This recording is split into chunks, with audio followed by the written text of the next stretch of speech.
Assalamualaikum warahmatullahi wabarakatuh. Jumpa lagi pada pelajaran biologi, yaitu pada materi klasifikasi dalam biologi modern. Klasifikasi makhluk hidup modern menganut sistem filogenetik, yaitu pengklasifikasian berdasarkan hubungan kekerabatan. Hubungan kekerabatan antar makhluk hidup didasarkan pada persamaan atau perbedaan ciri. Makhluk hidup yang berkerabat dekat memiliki persamaan ciri yang lebih banyak daripada yang berkerabat jauh. Pada awalnya, ciri-ciri yang dibandingkan adalah ciri morfologi, anatomi, fisiologi, dan tingkah laku. Akan tetapi, pada biologi modern, para ahli juga mengkaji ciri-ciri genetik dan biokimia. Perhatikan pada slide. Makhluk hidup yang memiliki persamaan ciri-ciri dikelompokkan ke dalam unit-unit.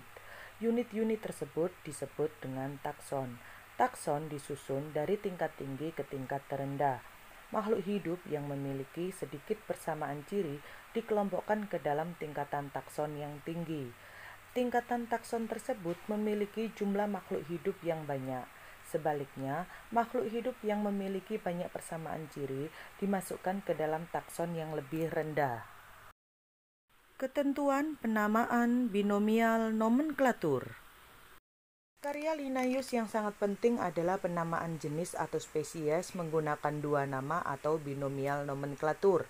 Sebelum Linnaeus, orang memberi nama tumbuhan dengan nama tunggal yang diikuti dengan sederetan kata nama atau kata sifat sebagai penjelasannya. Sebagai contoh, tomat diberi nama Solanum pomiferum fructo rotundo striato, artinya tumbuhan yang berbuah lebat, bulat, dan lunak. Nama tersebut tidak praktis dan tidak mudah diingat. Linnaeus menetapkan suatu nama tumbuhan dengan dua kata saja. Kata pertama untuk genus dan kata kedua untuk menunjukkan spesies. Dalam klasifikasi diperlukan metode penamaan atau nomenklatur untuk memberi nama suatu kelompok organisme tertentu. Tujuan penamaan adalah sebagai berikut. 1. Membedakan antara satu kelompok dengan kelompok yang lain. 2. Menyusun hubungan kekerabatan antar kelompok. 3. Memudahkan dalam mengenal ciri-ciri kelompok. 4. Menunjukkan tingkatan takson dalam taksonomi. Perhatikan pada slide. Di dalam biologi terdapat ketentuan dalam memberi nama suatu spesies. Carolus Linnaeus memberi nama spesies dengan dua kata yang diambil dari bahasa Latin atau dilatinkan. Pemberian nama dengan dua kata tersebut dikenal dengan istilah binomial nomenklatur. Adapun ketentuan penamaan tersebut adalah sebagai berikut. 1. Nama spesies terdiri atas dua kata dalam bahasa Latin atau kata yang dilatinkan. 2. Nama pertama menunjukkan nama genus, oleh karena itu huruf pertama menggunakan huruf kapital. 3. Nama kedua merupakan nama spesifik atau penunjuk spesies yang huruf awalnya ditulis dengan huruf kecil. 4. Nama spesies dicetak miring atau di garis bawah. Tujuan penulisan tersebut adalah agar spesies mudah terbaca di dalam teks. 5. Nama ilmiah seperti Oryza sativa masih belum lengkap. Nama ilmiah yang lengkap perlu mencantumkan nama penulis. Penulis adalah orang yang pertama kali memberi nama, mendeskripsikan, dan menerbitkan publikasi tentang organisme tersebut. Contoh seperti pada slide, Oryza sativa L. merupakan singkatan dari Carolus Linnaeus, yaitu penulis yang pertama kali memberi nama, mendeskripsikan, dan menerbitkan publikasi tentang tumbuhan tersebut. Tahapan dalam klasifikasi. Pengklasifikasian makhluk hidup dapat dilakukan melalui beberapa tahap, yaitu 1. Identifikasi ciri-ciri makhluk hidup. 2. Pengelompokan berdasarkan ciri-ciri. Dan 3. Pemberian nama takson. Urutan tingkatan takson dalam klasifikasi. Untuk memudahkan dalam mengelompokkan organisme yang sangat banyak ragamnya, disusun suatu aturan pengelompokan. Pengelompokan dilakukan dari tingkatan yang paling rendah, yaitu spesies atau jenis, sampai tingkatan yang paling tinggi, yaitu kingdom atau kerajaan. Spesies atau jenis merupakan takson yang menjadi satuan atau unit dasar klasifikasi.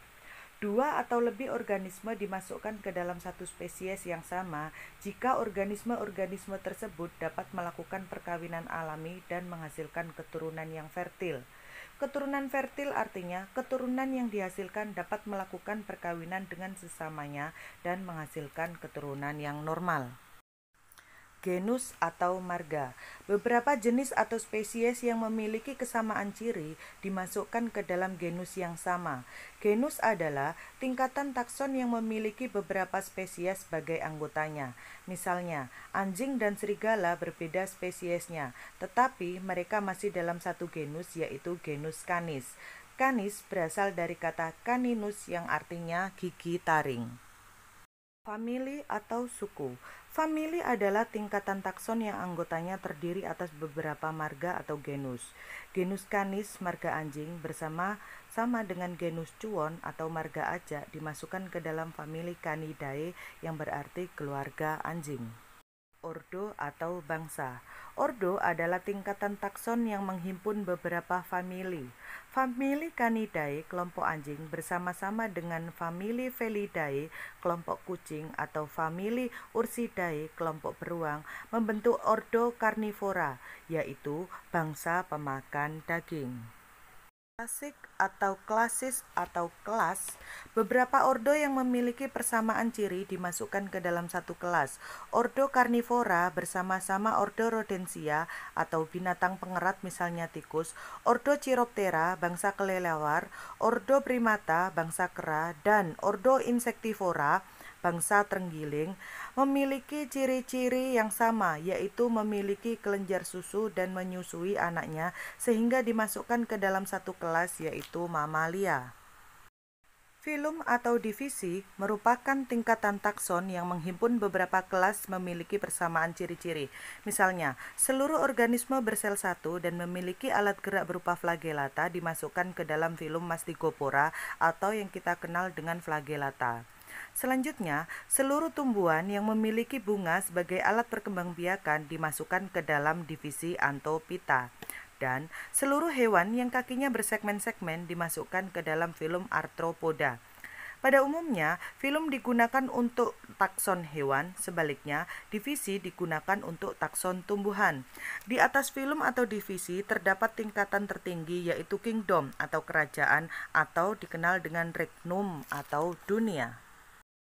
Perhatikan urutan takson tertinggi hingga terendah.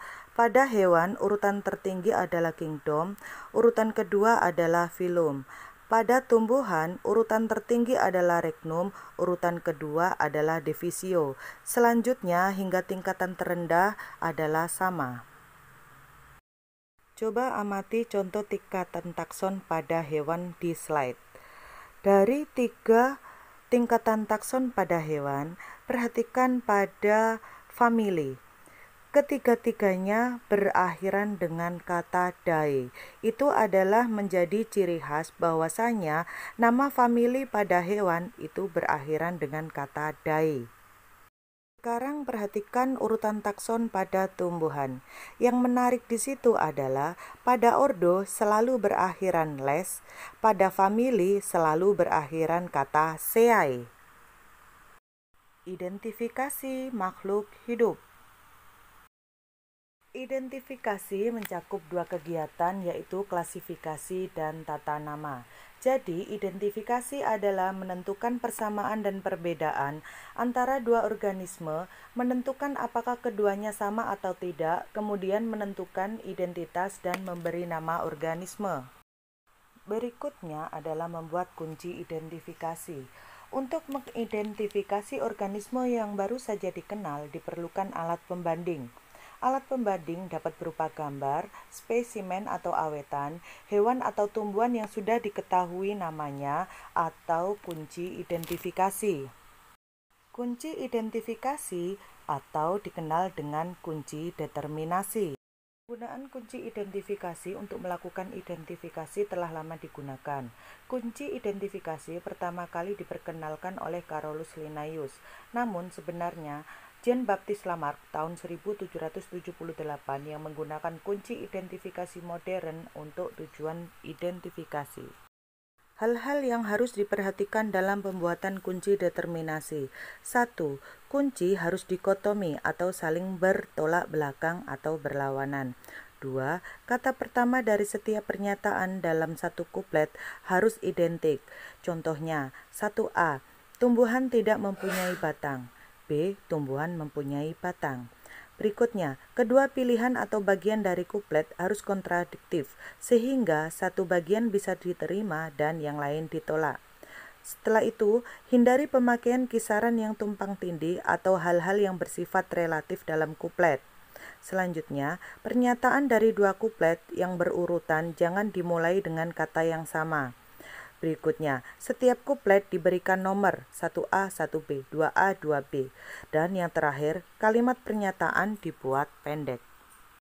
Sekarang, coba dibuka UKBM halaman 24 dan 25. Di situ, kita akan melakukan membuat kunci determinasi dengan mengidentifikasi hewan yaitu serangga, ikan, cacing, cicak, dan bekicot. Mari kita perhatikan tabel pada kunci determinasi. Bagaimana cara membuat kunci determinasi serangga? Coba, kita akan membuat kunci determinasi dari serangga. Dimulai dari nomor 1. Serangga. Kira-kira dia memiliki tulang belakang ataukah tidak memiliki tulang belakang? Tentunya serangga tidak memiliki tulang belakang, maka kita bisa menulisnya dengan 1B, kemudian koma. 1B kemana? 1B ke nomor 5. Sekarang, serangga memiliki cangkang atau tidak memiliki cangkang? Maka tentunya serangga tidak memiliki cangkang. Maka rumus berikutnya adalah 5B. Sekarang kita lihat 5B ke nomor 6. Pilihan dari nomor 6. 6A kakinya beruas-ruas, 6B tidak berkaki. Kira-kira serangga kaki beruas ataukah kaki tidak berkaki? Tentunya jawabannya 6A, kaki beruas-ruas. Sekarang kita lihat 6A kemana? Ke nomor 7. Sekarang serangga kita lihat 7A, jumlah kaki 6 atau jumlah kaki kurang dari 6. Kita bisa memperhatikan kecoa, bahwasanya kecoa itu jumlah kakinya adalah 6. Maka dari 7A kemana? Oh, sudah tidak ada, dikunci dengan kelas insekta. Maka kunci determinasi dari serangga adalah 1B, 5B, 6A, dan 7A. Kalian bisa mencari kunci determinasi dari ikan, cacing, cicak, dan bekicot. Selamat bekerja. Demikian pelajaran hari ini. Terima kasih atas perhatiannya. Jangan berpikir untuk menyerah selama keinginan itu ada. Allah pasti akan menunjukkan jalannya. Wabillahi wal taufiq wal hidayah. Wassalamualaikum warahmatullahi wabarakatuh.